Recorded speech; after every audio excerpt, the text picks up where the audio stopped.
Terima kasih kepada tim pengembang kurikulum yang memberikan amanah kepada saya untuk menyampaikan sekelumit masalah. Kalau dulu kita bilang OM, orientasi mobilitas, sekarang ditambah OM SK, itu ada istilahnya. Kemudian pertama-tama kita minta syukur alhamdulillah sampai saat ini kita diberikan kesehatan.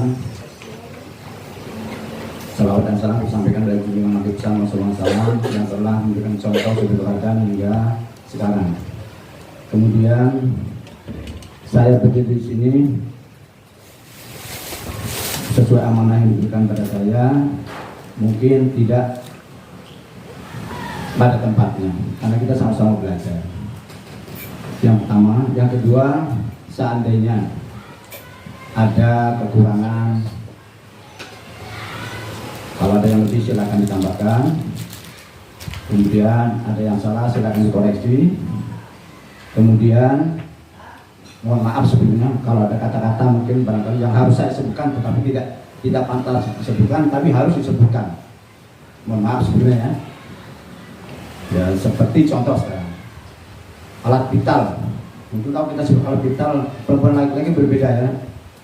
Tapi mau tidak mau kita sebutkan karena itu wajib hukumnya untuk diketahui oleh siswa tunanetra. Tidak mungkin kan kita tidak menyebutkan karena pada dasarnya tunanetra tidak melihat, bisa menyebutkan sesuatu harus diraba. Itu pada intinya dan harus dijelaskan sedetail mungkin pada anak tunanetra. Kemudian juga mungkin Bapak Ibu sudah pernah mendapatkan pelatihan di Provinsi Jambi sesuai dengan ketunaan. Tidak salahnya kita saling melengkapi, kita saling mengisi, kita saling belajar. Saya tidak merasa saya paling pintar, saya tidak merasa sebagai narasumber, tetapi saya merasa diberikan amanah untuk disampaikan ke Bapak Ibu sekalian. Itu saja yang menjadi mas saya. Kemudian baiklah untuk melanjutkan materi ini tentang orientasi mobilitas. Itu ini kita jelaskan dulu. Di sini itu anak gangguan penglihatan.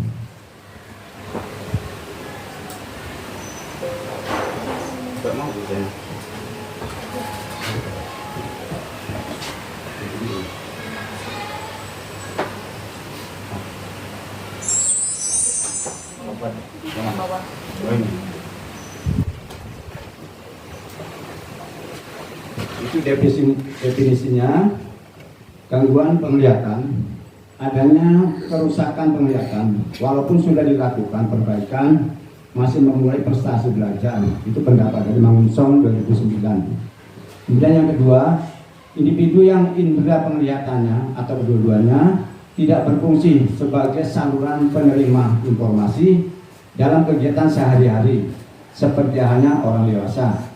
Itu pendapat Somantri 2006. Kemudian seseorang dinyatakan tunanetra jika setelah dilakukan berbagai upaya perbaikan terhadap kemampuan visualnya,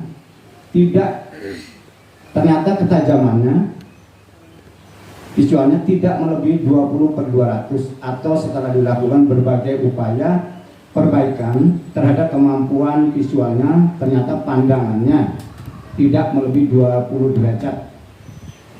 Halahan, Kauman, dan Pulen 2012. Kemudian jenis-jenis gangguan penglihatan. 1. Buta. Buta akademis ataupun educationally blind. Dikatakan buta jika sama sekali tidak mampu menerima rangsangan cahaya dari luar atau visualnya 0. Siswa yang tidak dapat lagi menggunakan penglihatannya untuk tujuan belajar huruf awas atau huruf cetak.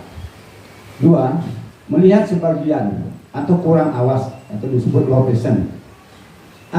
Anak masih mampu menerima rangsangan cahaya dari luar, tetapi ketajamannya antara 20/70 sampai 20/200 atau jika anak hanya mampu membaca headline pada surat kabar. Anak yang mempunyai ketajaman penglihatan normal tetapi medan pandangan kurang dari 20 derajat, sehingga cara belajar utamanya dapat semaksimal mungkin menggunakan sisa penglihatannya atau visualnya. Kemudian karakteristik anak dengan gangguan. 1. Penglihatan samar-samar untuk jarak dekat atau jauh. Yang kedua, medan penglihatan yang terbatas, misalnya hanya jelas melihat tepi atau perifer atau sentral, dapat terjadi pada salah satu atau kedua bola mata. Yang ketiga, tidak mampu membedakan warna. Yang keempat, adaptasi terhadap terang dan gelap terhambat. Banyak terjadi pada proses penuaan, itu faktor usia. Dan 5, sensitif, artinya peka terhadap cahaya atau ruang terang atau fotofobik. Kemudian klasifikasi anak tunanetra atau ATN berdasarkan kemampuan penglihatan. A. Buta atau blind. 1. Buta total atau blind. Yang kedua, memiliki sisa penglihatan atau residual vision. B. Kurang penglihatan atau low vision. 1.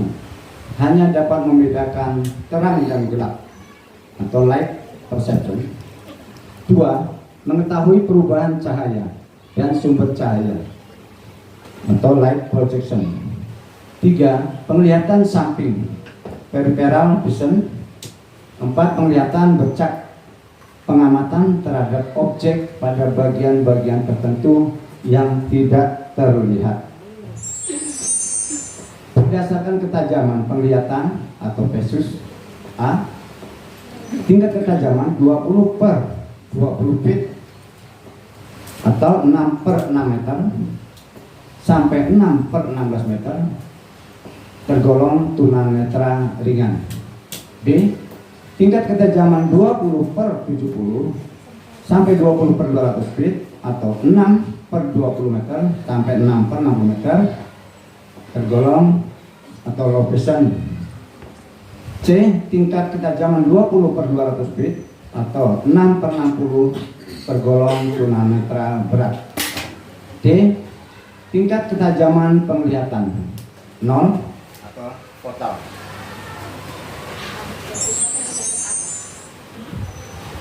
Saya mati. Kemudian karakteristik anak tunanetra. A. Fisik. Secara fisik dapat dilihat secara langsung dari organ tubuh, yaitu matanya.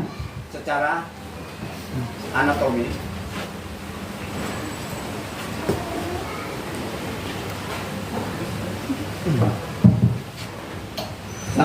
maupun fisiologi atau postur tubuh. Kepala menunduk, berdiri tidak tegak. 1. A. Mata juling. B. Sering berkedip. C. Menyipitkan mata. D. Kelopak mata merah. 5. Gerakan mata tidak beraturan. Karakteristik perilaku. Pertama, menggosok mata secara berlebihan. 2. Menutup atau melindungi mata sebelah. Memiringkan kepala. Berikutnya, berkedip lebih banyak daripada biasanya. Membawa buku ke dekat mata. Tidak dapat melihat benda dari jarak jauh. Berikutnya, janggal dalam bermain yang memerlukan kerjasama tangan dan mata. Berikutnya, menghindar dari tugas-tugas yang memerlukan penglihatan. Karakteristik intelektual. Intelektual atau kecerdasan anak tunanetra umumnya tidak berbeda jauh dengan anak normal. Kecenderungan IQ anak tunanetra ada pada batas atas sampai batas bawah atau super, high atau low. Sosial, curiga terhadap orang lain, perasaan mudah tersinggung, ketergantungan yang berlebihan. Faktor penyebab yaitu faktor keturunan, prematur, infeksi virus, tumor otak, kecelakaan, obat-obatan, penyakit anak atau campak, kekurangan vitamin. Berikutnya pengertian orientasi mobilitas. Kita pisahkan dulu. Orientasi merupakan kemampuan seseorang memahami lingkungan. Sedangkan mobilitas merupakan kemampuan seseorang dari satu tempat ke tempat lainnya.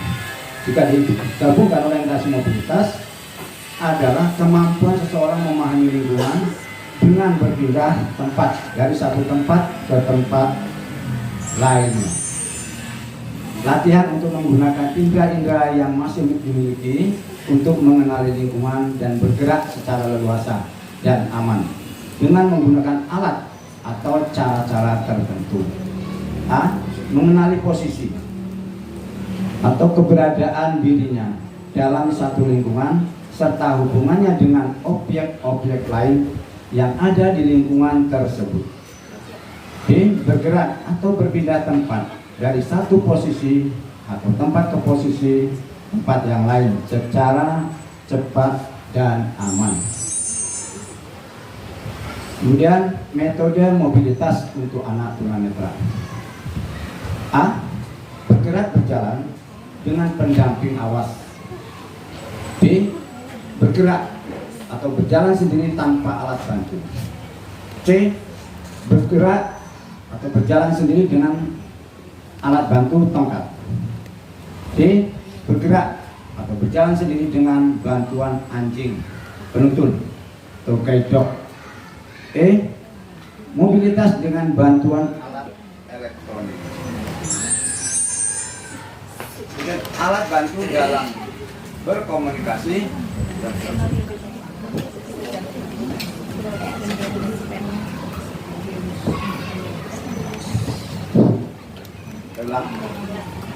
alat bantu dalam berkomunikasi. Yang pertama reglet dan stilus, itu komunikasi melalui tulisan. Kemudian papan huruf yang diterangkan tadi itu juga, atau papan bacaan. Ketiga tongkat putih. Ini disebut tongkat putih karena dominasinya adalah warna putih, baik tongkat lipat maupun tongkat panjang. Kemudian tape recorder melalui alat tape, talking book, kemudian bahan cetak besar, alat bantu optikal, kacamata yang ditambah sesuai dengan kondisi mata, writing machine, kemudian optaker. Kemampuan penginderaan yang harus dilatihkan. Ini perlu di garis bawahi bahwa hal-hal kemampuan perlu dilihat dari anak per anak. Satu, kemampuan mengenali atau identifikasi. Kedua, kemampuan membedakan, diskriminasi. Yang ketiga, kemampuan memverifikasi atau memastikan kebenaran atau kondisi situasi tempat. Ya, game over. Berarti itu mungkin kalau ada tambahan atau mungkin ada yang belum jelas atau yang salah, silakan dikoreksi sebelum kita melangkah yang kedua, yaitu untuk teori dan praktek bagaimana cara kita memberikan OM kepada anak yang mengalami gangguan penglihatan. Kita persilakan mungkin satu atau dua orang, silakan kalau ada. Atau menambahkan juga silakan, memperkuat apa yang kita sampaikan. Itu persilakan. Ya, karena ilmu yang kita sampaikan dari ilmu bahari yang berada tambahan sedikit, karena yang sudah menjurus kepada ini kan sudah yang ada pendidikan PLB atau yang baru. Dari warna merah itu untuk apa? Mungkin ada yang lain yang bisa menjawab sebelum kita berikan penjelasan. Ya, fungsi Silakan. warna merah. Langsung mungkin Bu Lis barangkali kan masih hangat ilmunya, Pak Rio atau Pak siapa lagi? Bu Lili. Bu Lili. Bu Lili. Bu Lili. Merah nih ya? Maknanya. Oke. Tolong diperhatikan. Kalau setahu saya ya. Tongkat ini ada karat warna hitam, ada warna putih dan ada warna oranye. Iya. Baik, terima kasih Pak Maju. Oke. Kalau yang setahu saya, Bapak Ibu, tongkat ini memiliki fungsi masing-masing. Yang ini adalah untuk menghindari kita dari bahaya bagian bengkoknya ini. Jadi ketika kita megang, posisinya di luar dia. Jadi ketika Bapak Ibu melihat jarak sempit, dia akan tersandung sini sebelum kena ke tangan peserta atau tunanetra tadi.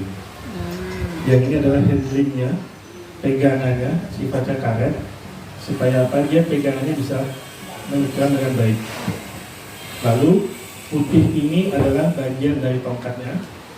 Ini lebih kepada kalau kita melakukan kegiatan latihan, orang bakal melihat di tempat yang terang maupun gelap. Sedangkan ini adalah reflektor ketika berjalan di tempat gelap. Nah, menyala dia. Jadi kalau ada tempat gelap ada tunanetra, nggak perlu tunanetranya ngomong, aku ada di sini, enggak. Cukup aja di sini. Ya, jadi ada reflektornya. Dan terakhir adalah bagian bawahnya ini. Ini fungsinya adalah untuk mendeteksi yang dia lewati. Misalnya yang dilewatinya adalah bagian lembek, kan bisa terasa di sini. Nah, kalau sudah habis, ini biasanya diganti. Bisa diganti, karena ini kan sifatnya karet atau plastik. Yang biasanya tunanetra kan megangnya bisa seperti ini. Jadi menelusur, dan bisa habis nantinya. Mungkin begitu Pak Mandi. Terima kasih. Terima kasih. Kalian gimana? Buya puas? Gimana yang lain? Supaya jangan baik satu yang bertanya, nanti dijelaskan, yang lain supaya perhatikan sehingga tidak 2-3 kali pertanyaan, jelas bisa kita praktekkan nanti. Silakan yang lain lagi. Kita beri aplaus untuk Boyos dan Pak Rio. Silakan yang lain. Netra yang pernah saya alami kemarin waktu lomba, ada kerincing-kerincingan waktu lari, ada kerincing-kerincingan kan, yang di depan tuh kenapa harus di depan, kenapa tidak di samping gitu? Baiklah, ini langsung saya jawab. Oke, siap. Kerincingan itu adalah alat penanda, Ya. di mana posisi objek yang mau dituju. Contoh misalnya, bermain bola atau lari. Itu kerincingan harus berada pada posisi objek mau yang dituju, harus dibunyikan. Karena dia tidak melihat, sudah gangguan. Yang masih bisa difungsikan secara maksimal telinganya kanan kiri. Jadi dia berdasarkan bunyi itulah yang akan dituju. Itu kerincingan fungsinya untuk pendeteksi penanda bahwa tujuan yang akan dituju, sehingga tidak ke lain arah. Ya bunyinya pada arah bunyi itulah, sehingga tidak kesasar, tidak belok kanan belok kiri. Dia berdasarkan alat pendengarannya kanan dan kiri, maka dia akan yang dituju adalah sumber bunyi yang ada di depan. Mungkin itu Bu ya. Ada yang nambahkan silakan. Ya kalau ada baru-baru menerima itu silakan aja Bu. Tidak boleh. Sumbernya yang mau dituju di mana? Pasti dia apa tujuannya sumber bunyi itu dibunyikan di belakang, ada tujuannya. Mungkin di depan mungkin seperti lomba tadi lari. Nah, itu dia yang akan dituju titik finishnya itu. Kalau main bola, di dalam bolanya itulah kerincingan. Kalau ditendang pasti akan berbunyi kerincingannya. Oh ternyata bolanya di sana, dia lari ke sana. Bagi anak yang tidak respon atau kurang respon, kurang terlatih alat pendengarannya, dia akan nabrak orang lain meskipun ada kerincingan karena tidak diajarkan. Makanya kita di dalam menghadapi anak tunanetra, kita peka terhadap apa kekurangan anak-anak tunanetra, apa yang menjadi pokok, itu kita bantu sedemikian rupa sehingga anak tunanetra itu dengan selamat dan aman bisa mencapai tujuan yang diinginkan oleh si anak maupun oleh si pendidik. Ini dulu. Ada yang lain lagi silakan.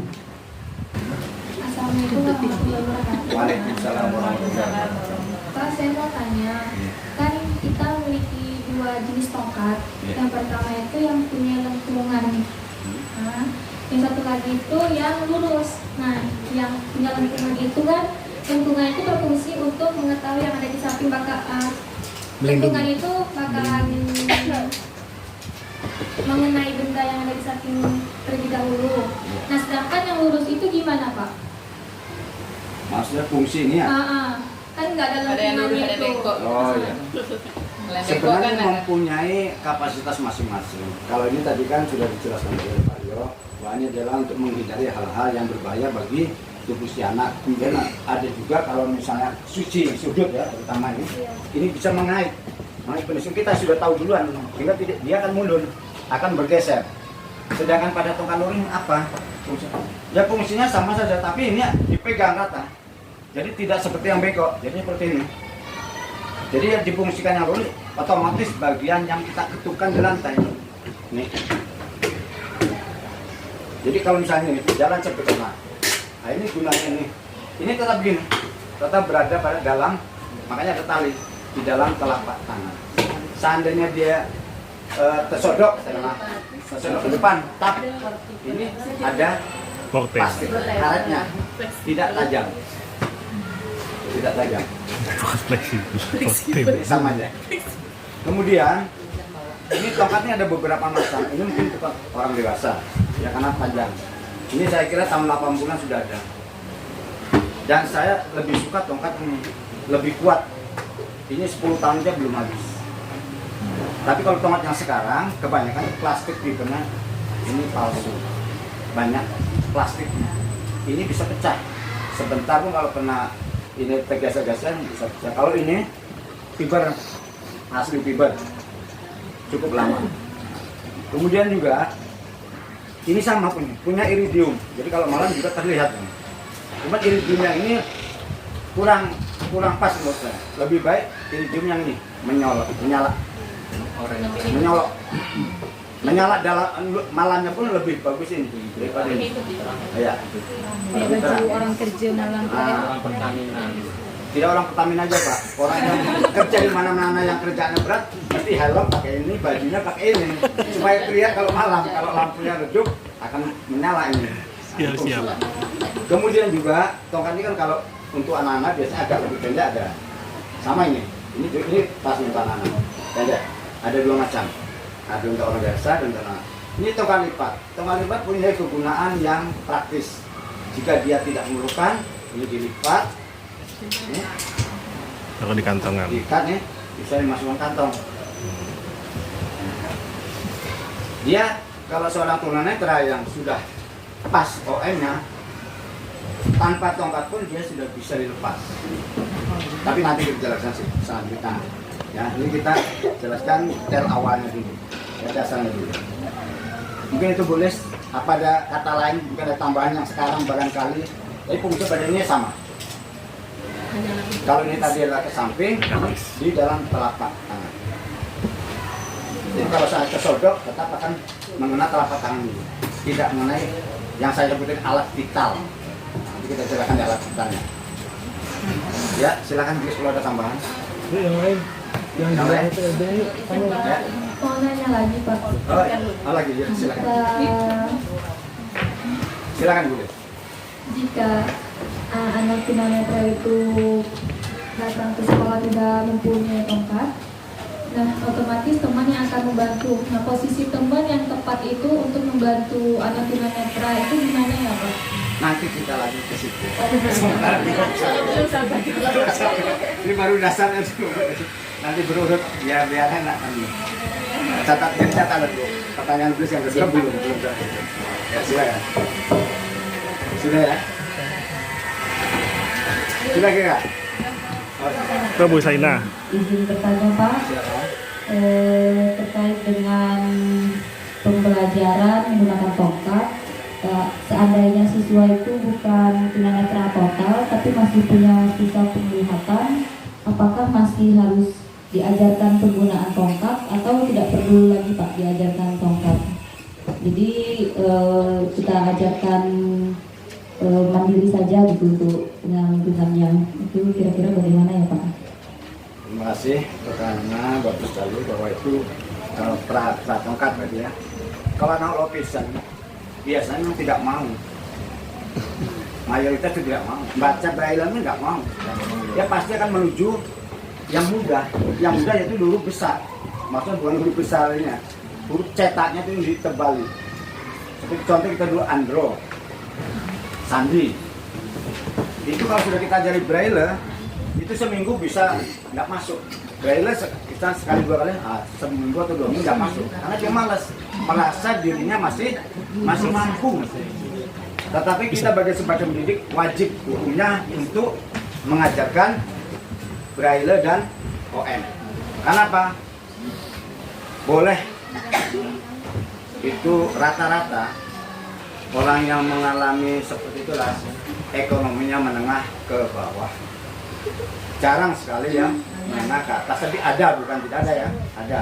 Kalau yang menengah atas, oke lah, bisa kita obati kemana aja pun, uangnya ada, orang tuanya bisa kemungkinan sembuh atau ganti biji mata.